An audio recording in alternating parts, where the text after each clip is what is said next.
Santo, santo, tú eres digno, el cantarte es un honor. Rey de gloria, Dios grandioso, tu nombre santo es. Las naciones y el universo fueron hechos por tu voz. En la tierra sea tu voluntad, como en el cielo es.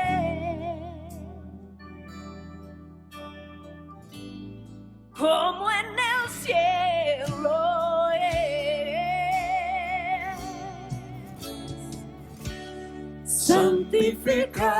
Santificado tu nombre es. Santificado es.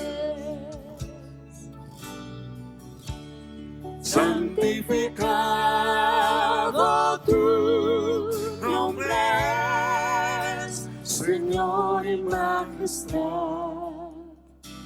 divina autoridad. Tu nombre santo es. Santificado tu nombre es. Santificado es.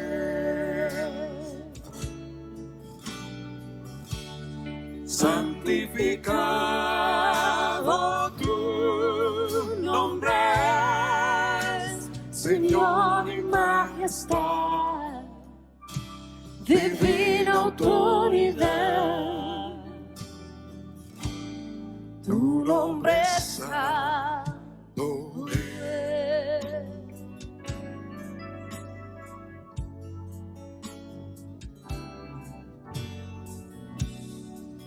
Santo, santo, Santo, santo, tú eres digno, Señor. El cantarte es un honor. Es un honor. Rey de gloria, Rey de gloria, Dios grandioso. Dios grandioso. Tu nombre santo es.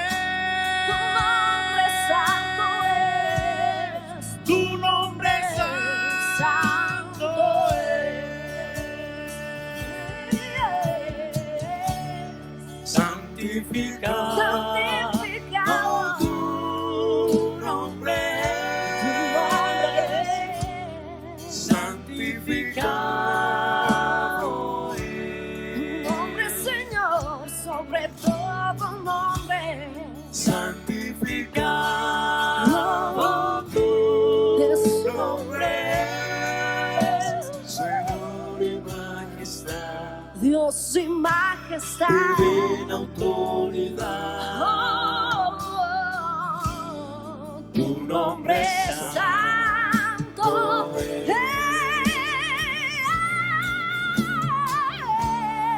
santificado tu nombre es. Santificado es. Santo eres tú, Señor. Santificado tu Nombre es, Señor y majestad, Señor y majestad. divina autoridad. Tu nombre es Santo es.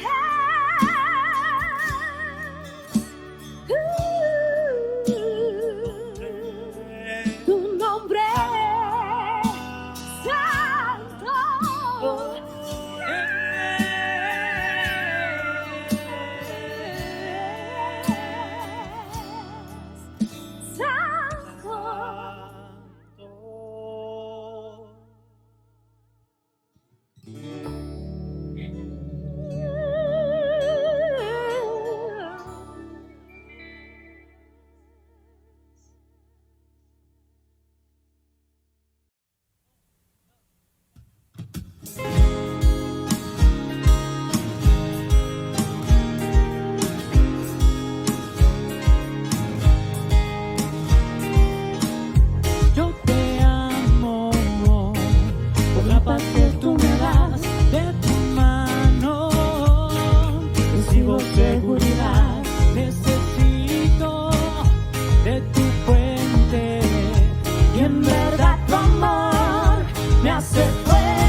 afanarme por nada, que las pruebas no son el final. Aprendí a no quedarme en el suelo, que el proceso solo es temporal. Tú de arriba me manda consuelo y no cambia, siempre eres igual. Es necesario que yo te busque a diario por lo del Calvario. Por eso te llamo y te sigo. Es necesario que yo te busque a diario por lo del Calvario. Por eso te llamo y te sigo. Te llamo, te sigo, te llevo en mi corazón, porque mi vida está llena y tú eres mi bendición. Te llamo, te sigo, te llevo en mi corazón, oh, oh, y tú eres mi bendición. Por lo que hiciste allí, que diste tu vida por mí, por eso estoy aquí, por el benefactor y no los beneficios, por el amor tan grande de aquel sacrificio. No son los panes, no son los peces, lo que me motiva para que así me exprese. Tú lo sabes todo, conoces mi intención y que lo hago de corazón, son. Es necesario que yo te busque a diario por lo de Calvario. Por eso te llamo y te sigo. Es necesario que yo te busque a diario por lo del Calvario. Por eso te llamo y te sigo. Te llamo, te sigo, te llevo en mi corazón, porque mi vida está llena y tú eres mi bendición. Te llamo, te sigo, te llevo en mi corazón, oh, oh, y tú eres mi bendición. Yo te amo, por la paz que tú me das, de tu mano recibo seguridad. Necesito de tu fuente y en verdad tu amor me hace fuerte. Te llamo, te sigo, te llevo en mi corazón, porque mi vida está llena y tú eres mi bendición. Te llamo, te sigo, te llevo en mi corazón, oh, oh, y tú eres mi bendición.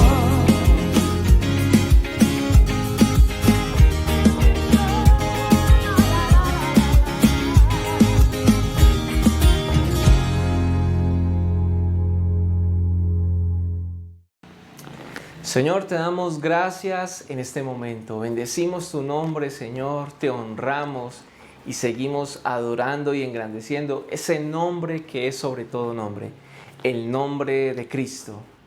Señor, venimos delante de ti y entregamos nuestros diezmos y entregamos nuestras ofrendas delante de ti, Señor, creyendo, Dios, que tú has sido quien ha dado la provisión, quien ha abierto las puertas y las ventanas de los cielos y ha derramado su bendición en abundancia en nuestras vidas.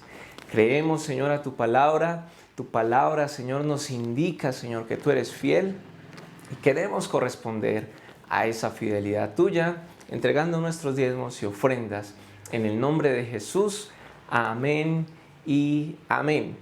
Muy bien, recuerde que usted puede diezmar u ofrendar a través del escaneo del código QR, la transferencia directa. Envíe por favor ese comprobante a contabilidad@templobelén.org o al WhatsApp que aparece en pantalla. Y vienen nuestros anuncios para esta temporada. Tenemos nuestro riel de entrenamiento a partir del sábado 2 de abril con nuestros cursos presenciales, sábado 4:30 de la tarde.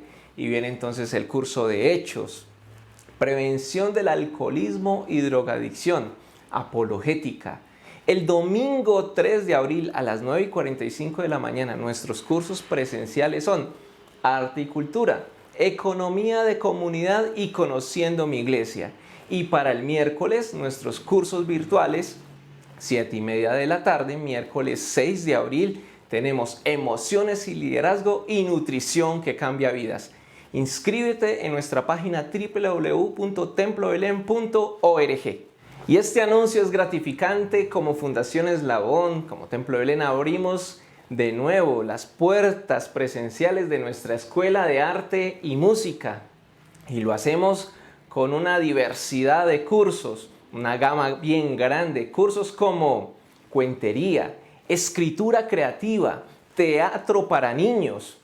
Además, todo lo que se viene, la gama de instrumentos como técnica vocal, piano, guitarra, bajo, batería, instrumentos de viento, saxofón, trompeta, trombón.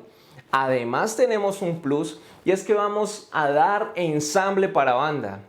Así que si te inscribes en cualquiera de estos instrumentos, puedes también inscribirte al curso de ensamble de banda. Ingresa a www.fundacioneslabón.com y allí en el primer banner vas a encontrar cómo inscribirte a cualquiera de estos cursos. Para mayor información, con la pastora Margarita o con mi persona.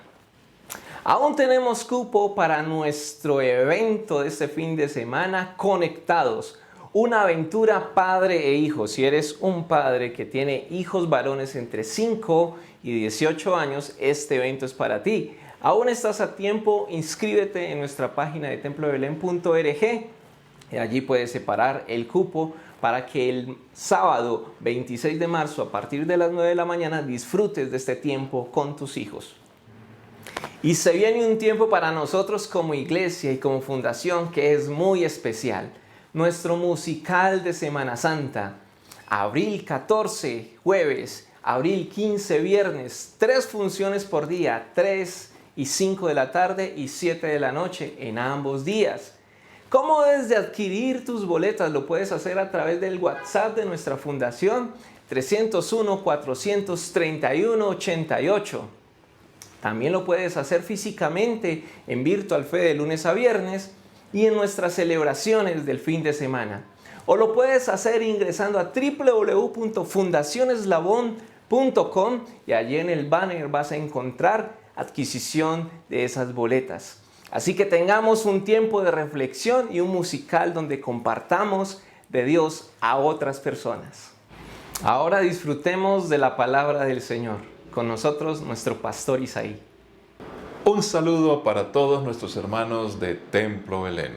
Esta es nuestra casa, estamos juntos físicamente ya reuniéndonos, pero también estamos rodeando las ciudades, los pueblos, nuestro país. Y gloria a Dios, estamos llegando hasta lo último de la tierra con nuestros obreros transculturales.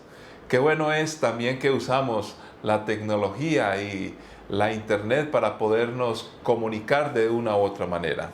Pero recordemos, de todas maneras, es bueno, qué bueno es habitar los hermanos juntos y en armonía. Así que bienvenidos a este espacio y bienvenidos los fines de semana, o tú que estás en algún otro país, otra ciudad, que puedas congregarte con tus hermanos en una casa o ya sea en los templos, para glorificar a Dios, para caminar en bendición, porque Dios tiene grandes planes maravillosos para que seamos la iglesia que debemos ser y podamos compartir el Evangelio. Por eso es que hacemos nuestra oración misionera. Y hoy nos vamos a enfocar en países que están en conflicto.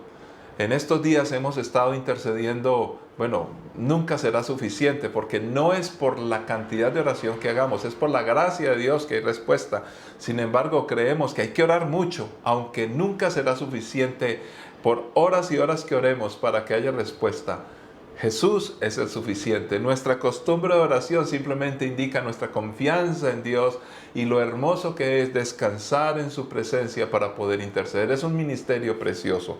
Por eso queremos orar en este momento por un país que se encuentra en conflicto. Y ese país está en guerra desde hace 16 meses. Se dice que más o menos 900,000 personas están muriendo de hambre y que 9 millones de ellos necesitan algún tipo de ayuda alimentaria. Esto está ocurriendo en Etiopía. Una guerra tribal que tiene más de 30 años. Dice la Biblia que habrá guerra, rumores de guerras, y habla precisamente que habrá esos conflictos entre no solamente naciones, sino tribus, entre pueblos. Es muy interesante cómo la Biblia tiene una perspectiva muy objetiva acerca de lo que sucede en el mundo cuando de enfrentamiento se trata. Para nosotros la guerra entre Rusia y Ucrania es un asunto de 2 naciones, pero tiene implicaciones de tribus también, de pueblos, de costumbres. Oramos entonces por Etiopía, para que haya un cambio, para que la guerra cese. Son muchas las personas que están siendo afectadas por esta guerra cruenta que ya lleva desde el noviembre del 2020, aunque como ya decíamos es un conflicto bastante antiguo entre dos tribus. Padre Santo, oramos por los etíopes, Señor, o los etíopes, oh Dios. Clamamos por estos pueblos, estas familias, por tanta gente que está siendo desplazada. Los recursos económicos escasean, se pierden, la comida no hay, Señor, pero hay un pueblo, nosotros, tu iglesia, la que intercede y que sabemos que estamos enviando personas a estos lugares del mundo para que algo cambie, algo sea diferente en esta nación. Te pedimos que te glorifiques, oh Dios, porque en medio de un mundo malo, alguien tiene que hacer la diferencia. Y una de las formas de hacerlo es a través de la oración, pero es una oración con compromiso. A veces pensamos que simplemente con las palabrerías que tengamos en nuestros labios, la respuesta llegará. No, hay unas implicaciones. Oramos porque tú eres un Dios real, porque creemos, porque confiamos y estamos dispuestos a, después de orar, escuchar tu voz para tomar decisiones prácticas, reales, en un mundo real, y que podamos extender nuestra mano de ayuda a todas estas naciones de la manera que tú lo indiques. Así que la oración del creyente, de todos nosotros, Señor, no consiste simplemente en jeringonzas interminables, palabrería que no termina, Señor. No, es más bien una convicción fuerte que tiene sentimiento, que tiene claridad y que clama, creyendo en un Dios grande y poderoso, que nos ha llamado para que nos comprometamos con ayudar al prójimo, Señor. Así que indícanos y muéstranos. Una de las formas es enviar personas para que ayuden en estos lugares. Gracias, Señor, porque la iglesia cristiana está involucrada en todos estos lugares, ayudando a los refugiados, ayudando a los que tienen escasez, Señor. Y que nosotros no seamos la excepción. Ya lo estamos haciendo en varios países. Señor, ayúdanos cada día a encontrar la mejor forma de hacerlo. Para tu honra y gloria y, por supuesto, bendición de millones en Cristo Jesús. Te pedimos ahora que nos ayudes a entender tu palabra para nuestras vidas, que nos genere convicción profunda y que podamos ser diferentes después de oírla, meditarla, Señor, y empezar a tomar decisiones en nuestra propia vida con los nuestros para mostrar un cambio. Eso es ser cristiano. Ese es el cristianismo. Tiene que ver con la gracia de tu Hijo Jesucristo manifestada, el poder de tu palabra y tu Santo Espíritu mostrando una evidente transformación en Cristo Jesús. Amén. Amén. Muy bien, vamos a ir a la palabra del Señor y vamos a regresar de nuevo a nuestro libro en estos días, la primera carta a los Corintios, el capítulo 7. Y vamos a hacer una lectura un poco extendida, pero en esta lectura vamos a captar algo bastante importante que nos va a marcar la vida. Nos va a ayudar a entender por qué los creyentes debemos tener convicciones profundas y ser radicales. Y precisamente esta carta es la que nos saca de ese conformismo, de esa tibieza espiritual. Y bueno, no hablemos de tibieza espiritual, hablamos de tibieza en sentido general. Porque a veces lo espiritual es como muy etéreo. No, a veces hay una tibieza inclusive en nuestras decisiones en la vida práctica y la vida real. En nuestros pensamientos dejan de ser coherentes, se vuelven fríos o se vuelven mediocres. Entonces recordamos que la vida cristiana consiste en amar a Dios con nuestra cabeza, lo que pensamos, lo que entendemos, con nuestro corazón, nuestras emociones, lo emocional es bastante importante, con nuestras manos en el sentido práctico de la vida. Entonces, cuando hablamos de tibieza en la Biblia, no nos referimos simplemente a una acción supraespiritual, no, estamos hablando es en todo el sentido de la palabra, con toda nuestra vida. Y necesitamos comprometernos. Ahora bien, la propuesta de estar concretos, radicales y específicos viene según el mandamiento de la Biblia y no según las ideas de este mundo que se quieren imponer.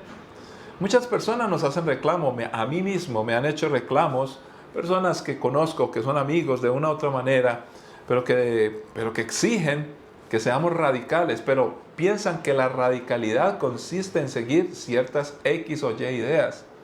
pero yo veo que esas ideas tienen unos compromisos que no son los correctos, que no se atienen a lo que la palabra de Dios propone y mucho menos terminan ayudando a los demás. Al contrario, terminan controlando, manipulando, tergiversando y monopolizando al ser humano. Dios nos ha hecho libres, libres por su palabra.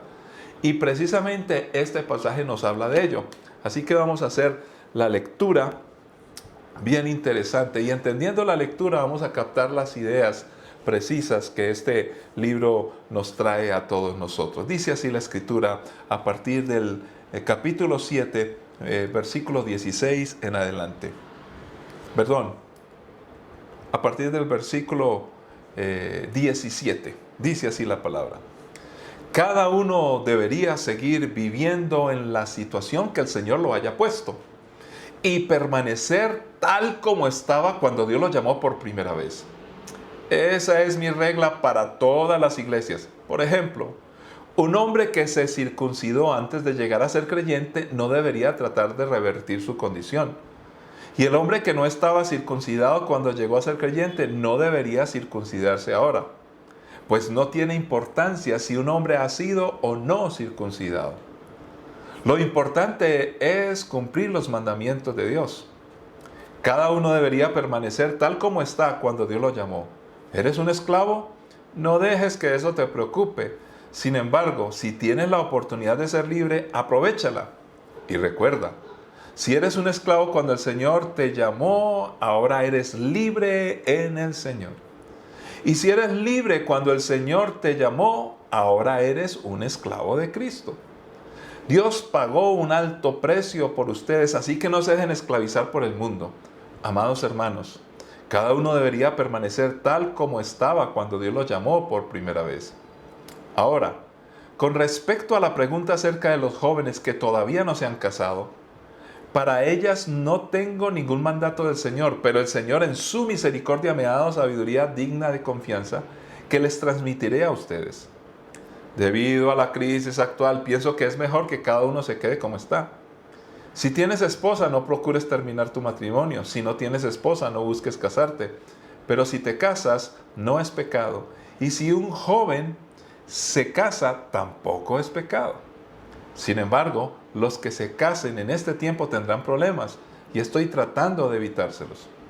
Déjenme decirle lo siguiente, amados hermanos, el tiempo que queda es muy breve, así que de ahora en adelante los que estén casados no deberían concentrarse únicamente en su matrimonio. Los que lloran o los que se alegran o los que compran cosas no deberían ser absorbidos por sus lágrimas, ni su alegría, ni sus posiciones. Los que usan las cosas del mundo no deberían apegarse a ellas, pues este mundo, tal como lo conocemos, pronto desaparecerá. Quisiera que estén libres de las preocupaciones de esta vida. Un soltero puede invertir su tiempo en hacer la obra del Señor y en pensar cómo agradarlo a Él.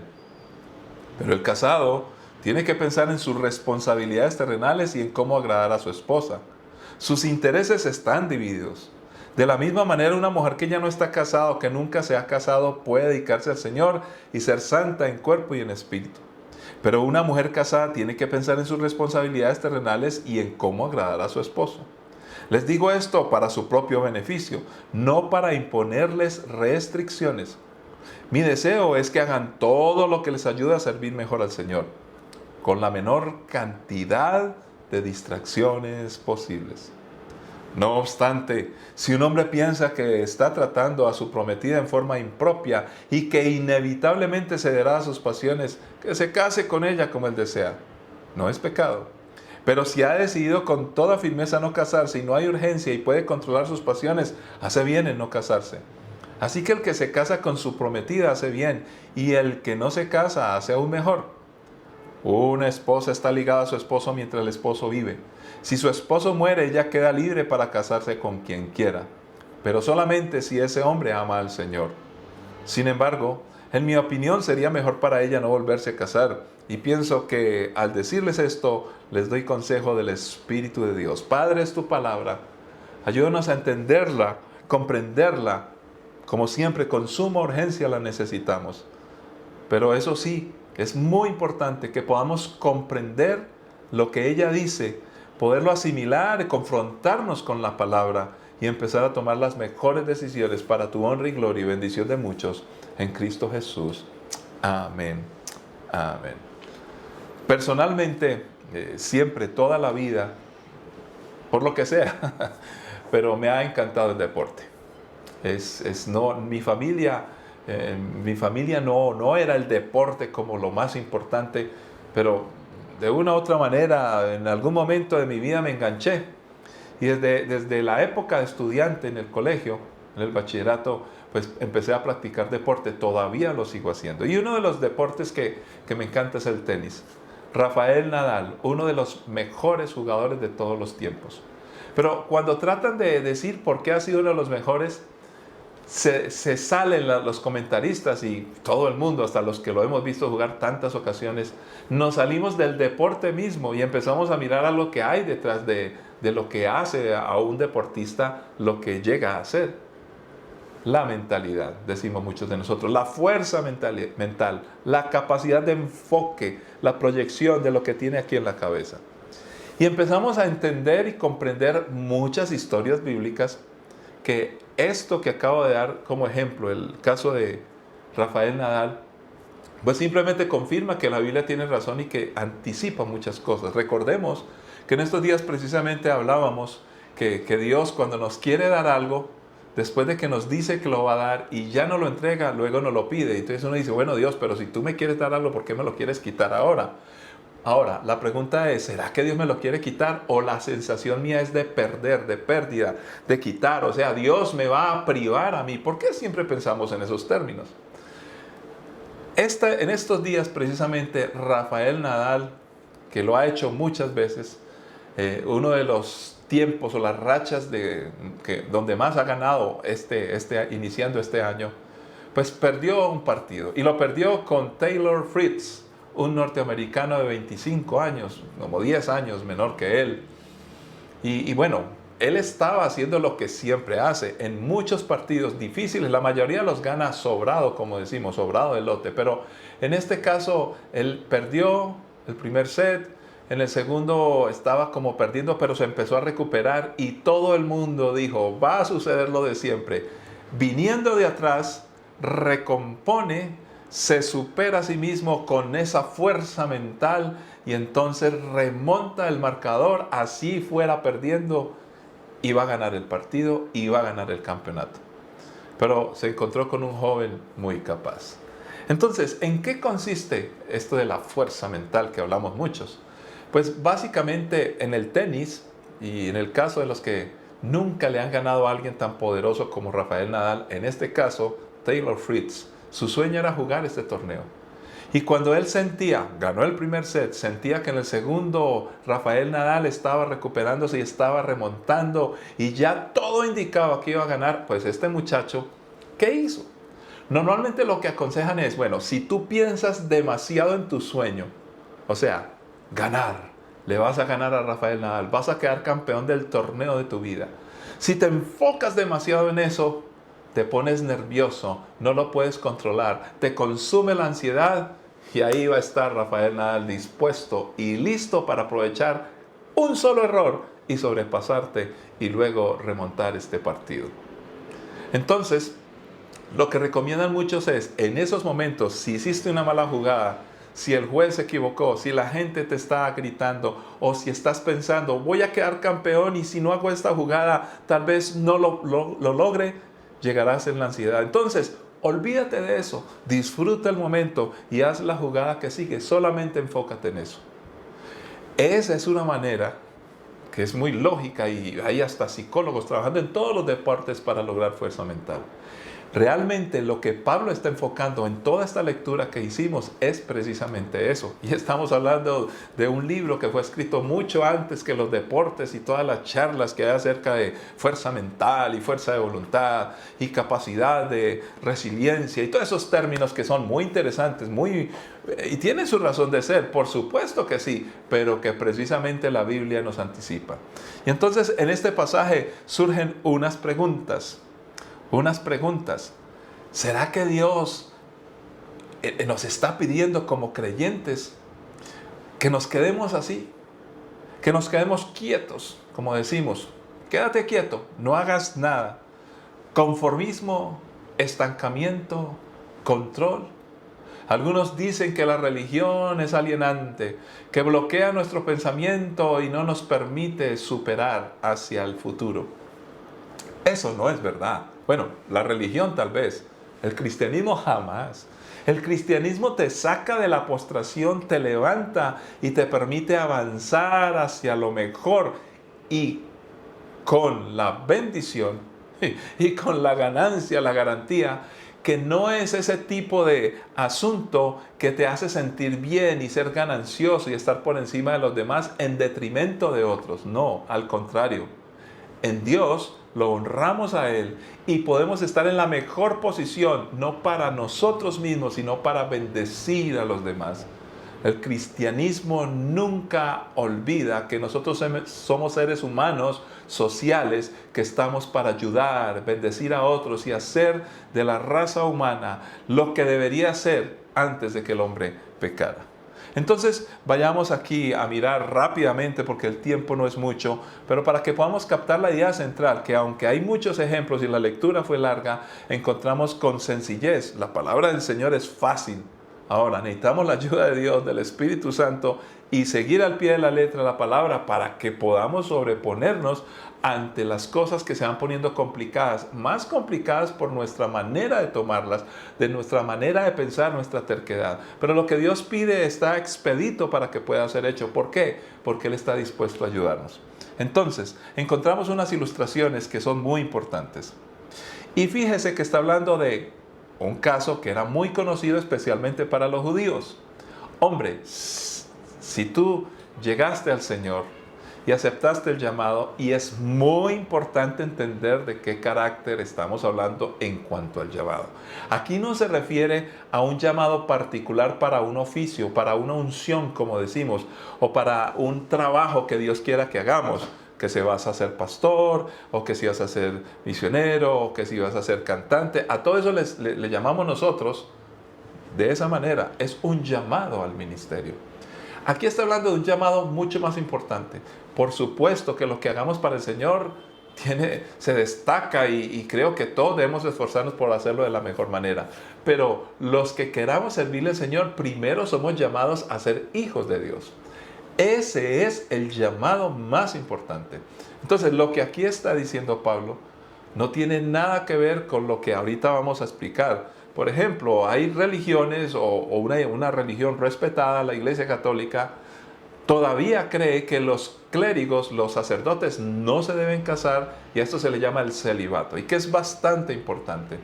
Pues precisamente este pasaje es uno de los tomados para justificar el celibato, pero este pasaje precisamente no está hablando de eso, porque no se refiere a un llamado particular o específico acerca de una función en el cuerpo de Cristo. Aquí, en este caso, se está refiriendo al llamado más importante para toda la raza humana. Necesitan volver a Dios. Y a través de Jesucristo, cuando por Jesucristo confesamos que Jesús es Dios, que Él murió en la cruz, que nos rescató y nos levantó, podemos volver al Padre. Ese es el llamado más importante. Entonces, cuando todos nosotros llegamos a Cristo de corazón, pues llegamos de alguna manera personal, particular. Algunos llegaron casados, otros llegaron solteros. En este caso, algunos llegaron siendo circuncisos y otros incircuncisos. En ese punto, entonces, ¿qué tenemos que explicar? Recuerde que los judíos venían de una creencia del Antiguo Testamento. Y para ellos la circuncisión era la marca definitiva de ser judíos, de ser creyentes y de caminar con Dios.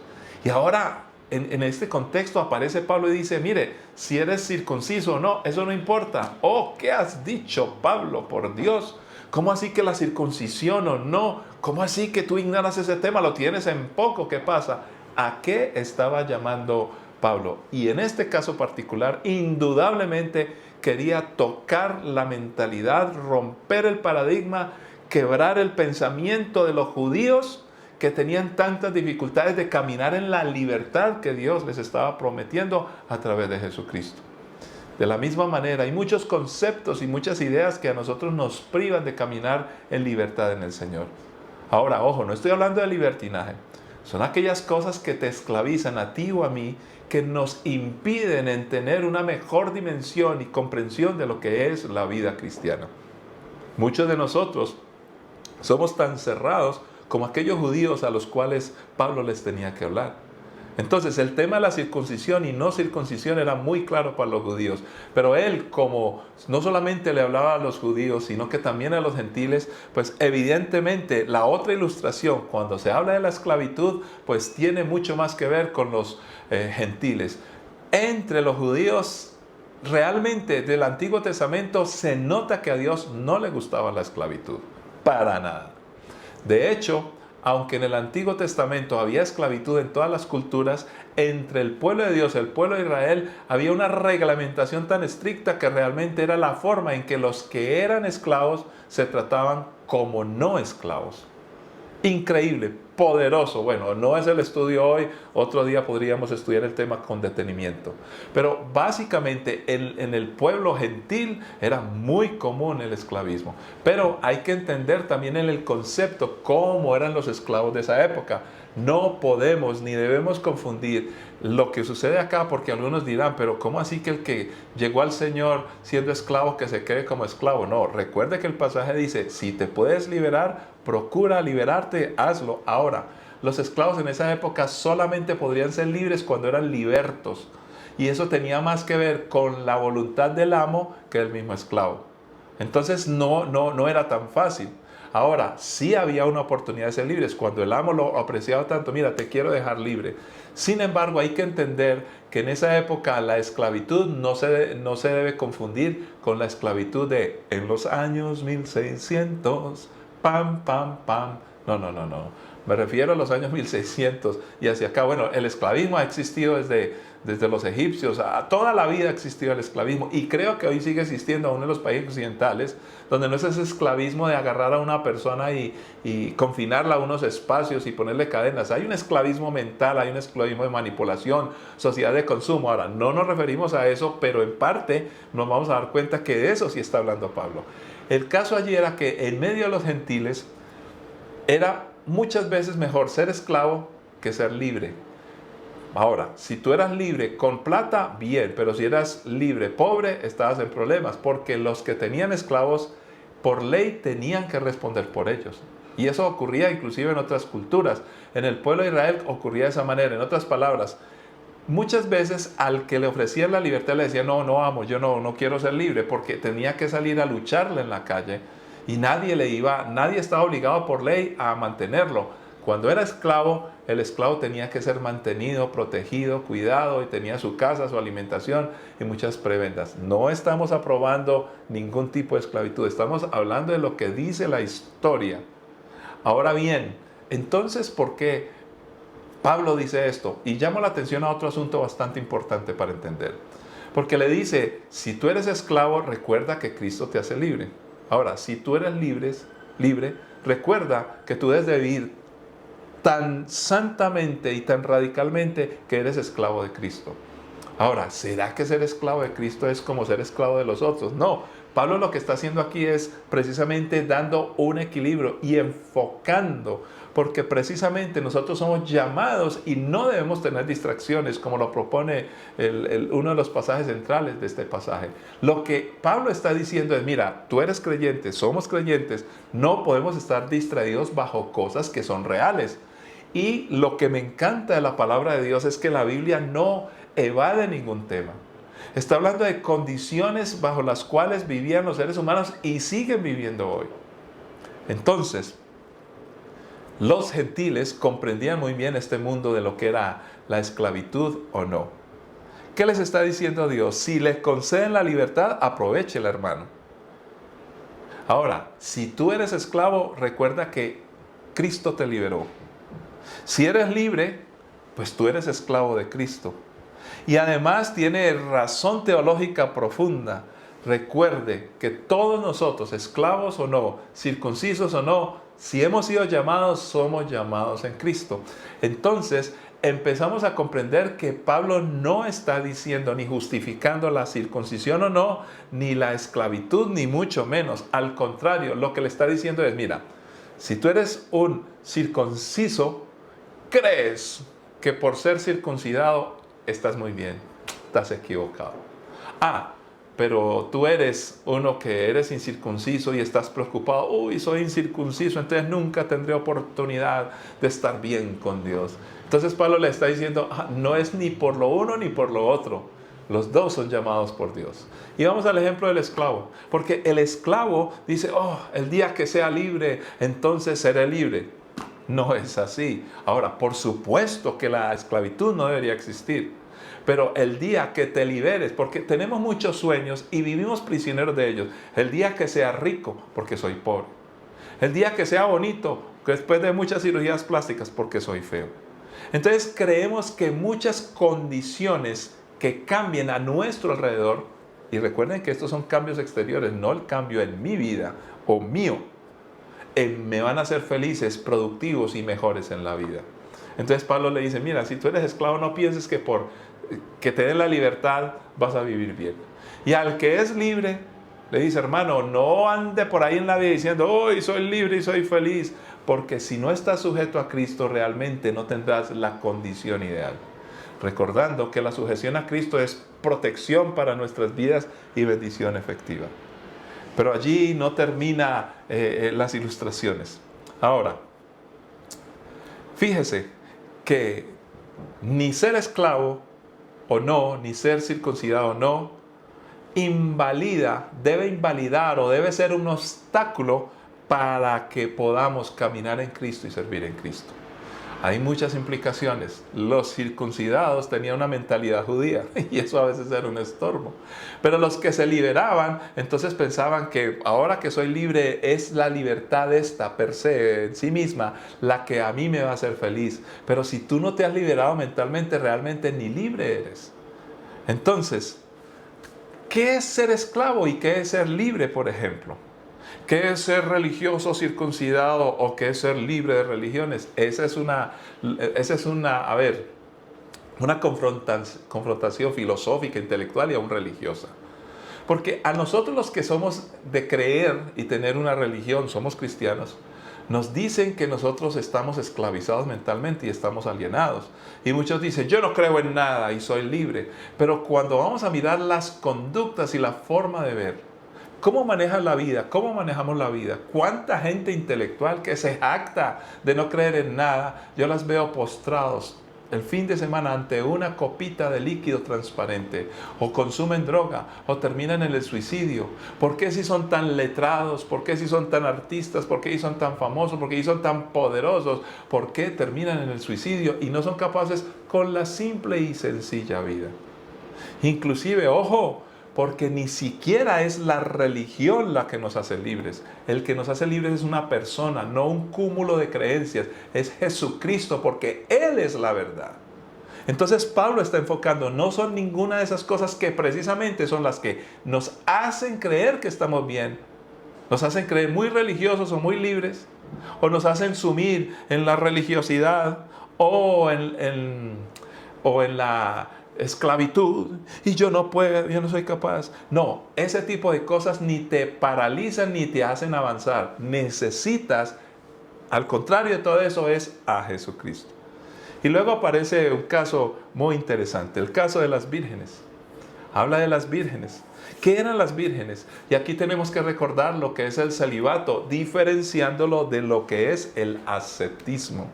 El ascetismo es el ejercicio y la práctica de un estilo de vida austero, de renuncia a los placeres materiales con el fin de adquirir unos hábitos que conduzcan a la perfección.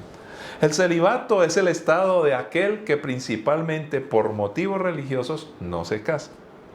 Pues vamos a dar un ejemplo histórico, no quiero que se centre esta charla en aceptar o no la creencia católica, ni estar simplemente criticando o no algunas de las creencias. Yo creo que todos los seres humanos tenemos algunas creencias religiosas que serán siempre criticables. Pero analicemos a la luz de la historia y un poco a la luz de las escrituras, por qué algunas religiones buscan que sus sacerdotes o las mujeres que sean muy devotas o sean parte de toda esta costumbre religiosa, no se casen. ¿Por qué? ¿Por qué? Y cuando miramos nosotros un poquitín la historia, encontramos que, por decir algo, el gnosticismo mismo, que no era ni cristiano, ni católico, ni evangélico, ni nada de esto, hablaba de que la luz y el espíritu son buenos, pero la oscuridad y las cosas materiales son terribles. Entonces las cosas materiales empezaban a mirarse como materia fea y tenemos que renunciar a todo lo material. Pero la Biblia me dice que Dios creó todo lo material y vio que era en gran manera bueno. Dice, fructificad y multiplicaos, administrad todo lo que hay en la tierra. Entonces es una concepción tergiversada de la Escritura, que todavía existía precisamente en la iglesia de los Corintios. Por ahí en el siglo IV, en España, hubo un decreto en el Concilio de Elvira, donde todo sacerdote que durmiera con su esposa la noche antes de dar la misa, iba a perder su trabajo. Esto era como una coerción allí, una presión. Pero ya en el Concilio de Nicea 325, que una vez el sacerdote es ordenado, sugiere que antes de esta fecha se realizaba las mujeres no pueden ser ordenadas. Aquí vamos en orden. Entonces es otra privación más, porque son mujeres, discriminación. Y esto sugiere que antes de esa fecha se realizaba la ordenación de mujeres. Parece que sí se aceptaba el liderazgo. ¿Por qué estas privaciones? Más adelante, en el 385, el Papa Ciricio abandona a su esposa para convertirse en Papa. Entonces se decreta que los sacerdotes ya no pueden dormir con sus esposas. Y así sucesivamente. Más adelante ya se dice, San Agustín, año 401, escribe, nada hay tan poderoso para envilecer el espíritu de un hombre como las caricias de una mujer. Ahora, San Agustín, un gran analista de la Escritura, poderoso en las Escrituras, y dijo cosas muy interesantes, pero según esta frase que es famosa de él, se le olvidó que dice la palabra del Señor, alégrate con la mujer de tu juventud y sus caricias te satisfagan en todo tiempo. Bueno, aquí podría quedarme yo hablando acerca de la historia del celibato. Bueno, para los que les gusta tener la ilustración un poquitico de las cosas, fue por allá en una época más o menos del siglo XII, ya en el concilio 1139 exactamente, el concilio de Letrán, se confirma el decreto anterior del celibato. Entonces, los matrimonios clericales no son válidos. Eso fue entre 1123 y 1139. ¿Por qué se hace esto? ¿Por qué las privaciones? Entonces realmente no es la Biblia ni el cristianismo el que nos priva de cosas. No, para nada. Al contrario, cuando tú y yo nos enfocamos en Cristo Jesús, entonces todas las cosas se convierten de la mejor forma y manera. Todo lo que hagamos será bendición. Pablo hace hincapié a todo tipo de relación social que ya existía y cada una como parte de las opciones en la mayordomía de los nuevos creyentes. Nótese que todo este tipo de cosas tiene que ver con relaciones con otros. Porque la circuncisión era para entrar a un grupo o no estar en él. La esclavitud era la relación en cuanto al contrato que había de su trabajo con otras personas. Pero luego cuando hablamos de los que son célibes o no, es en una relación, ¿se pueden casar? No se pueden casar. Y todo este tipo de cosas hace que las personas en sus relaciones sociales se enfocaran en esas condiciones. Si hago esto o no hago esto. Pero llega Pablo y directamente dice, mire, no se centren en ese tipo de cosas. Si ustedes tratan de hacer esfuerzos religiosos, místicos, el asceta es aquel que quiere privarse de muchas cosas mundanales, no van a lograr nada. No lo tienen que hacer. Es más, ignoren eso, quédense como están, o sea, no procuren cambiar. Ahora, cuando dice no procurar cambiar, no estaba diciendo que no debía ocurrir, por ejemplo, la libertad para el esclavo. Lo que les estaba diciendo sencillamente es, no es el enfoque en eso lo que realmente te va a hacer libre. En Cristo tienes toda la libertad del mundo. Entonces, ¿qué hace? Pablo precisamente no evade el tema de las relaciones sociales, ni tampoco estigmatiza al que se quede soltero, porque este es otro ejemplo que nos habla allí. Bueno, quedarse soltero no. Es que Pablo dice que es mejor. Ahora, cuando dice que es mejor, no es una obligación. Está hablando de las implicaciones de la toma de decisiones en cuanto a nuestra vida social. Si me caso, si no me caso. Si estoy casado y me separo o no me separo. Todo eso va a tener tremendas implicaciones. Pero la mejor manera de manejar cualquier circunstancia o situación, en algunos y muchos casos inevitable, que no podemos controlar, entonces estoy seguro que en Jesucristo yo puedo caminar siempre feliz. Ante todo, recalca, realza y reafirma que el creyente antepone a Cristo como la medida que hace de las decisiones que tomemos una opción válida. En otras palabras, si yo decido A o B, todo será bueno si lo hago por causa de Cristo. Él es el que me da la medida. De hecho, muchas decisiones en la vida van a ser malas, pero no lo determino ni siquiera yo. Lo determina es mi seguir a Jesucristo. Él es la medida. Y empieza entonces, cuando tengo que decidir por un sí, a enfrentar algunas cosas que van a tener las complicaciones normales de la vida, pues me enseña que las voy a superar, todas esas exigencias, si yo camino centrado en Jesucristo. Y me encanta esa parte B del versículo 35, que para mí es céntrico en este punto. Mi deseo, dice Pablo, es que hagan todo lo que les ayude a servir mejor al Señor, con la menor cantidad de distracciones posibles. Ahora, muchas de las preocupaciones de la vida, que son válidas y son reales, que Pablo no ignora y advierte y dice, tienen que tener en cuenta todo eso, no se deben constituir en un distractor para seguir al Señor. Al contrario, cuando seguimos al Señor, cualquiera de esas condiciones las podremos superar. Podremos caminar en bendición y podremos bendecir a otros. Dios, por ejemplo, diseñó el matrimonio. Entonces ahora, después de diseñar el matrimonio, no va a decir, no se casen. Dios desea la libertad de cada persona. La libertad es algo esencial en todo el texto bíblico. Por eso los creyentes, los cristianos, siempre creemos en una sociedad libre, no impositiva. No creemos en estatismos, no creemos en controles de unos grupos por otros, y por eso no pretendemos que entonces alguna raza o algún imperio se enseñoree de los demás. Todo eso de los imperios, todo eso está profetizado en la Escritura como condiciones perversas de la raza humana. Entonces Dios desea la libertad, Dios no quiere esclavos. Entonces aquí no está diciendo que sigas o no como esclavo. Lo que está diciendo es en Cristo te puedes sobreponer a todas esas realidades. Dios no pone en entredicho el matrimonio por causa del ministerio. Algunos dicen que, Pablo lo que está diciendo es que es mejor estarse soltero que casarse. No. Está diciendo, mira las implicaciones de lo uno y de lo otro. Si caminas en Jesucristo, lo podrás hacer de la mejor manera. Pablo enfatiza que no son los cambios en sí mismos los que te hacen mejor o más bueno.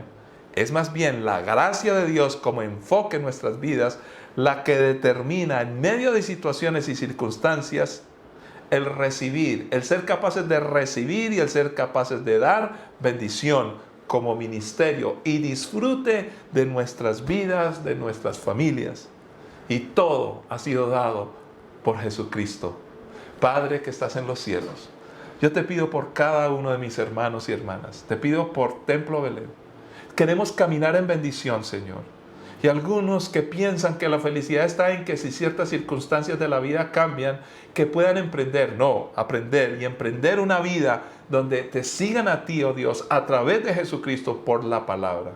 Y cuando nos enfocamos en ello y comprendemos las Escrituras y Jesucristo es nuestro modelo, entonces las decisiones que vayamos a tomar serán concienzudas, responderemos por ellas, entenderemos las implicaciones, pero eso sí, seremos inmensamente felices, te honraremos a ti, oh Dios, y daremos bendición a mucha gente alrededor del mundo. Padre, yo te pido por aquellos que están tomando la decisión de seguirte, que entiendan que ser cristianos y creyentes no es seguir un montón de costumbres místicas.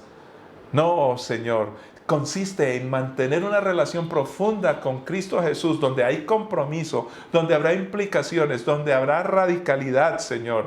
Pero no es ese tipo de cosa que controla, manipula y nos hace infelices. Al contrario, nos da libertad en medio de las circunstancias para honrarte a ti y bendecir a los demás. Glorifícate y ayúdanos en Cristo Jesús para ser las personas que debemos ser, para ser las familias que debemos ser, para ser, oh Dios, el pueblo y la iglesia que debemos ser.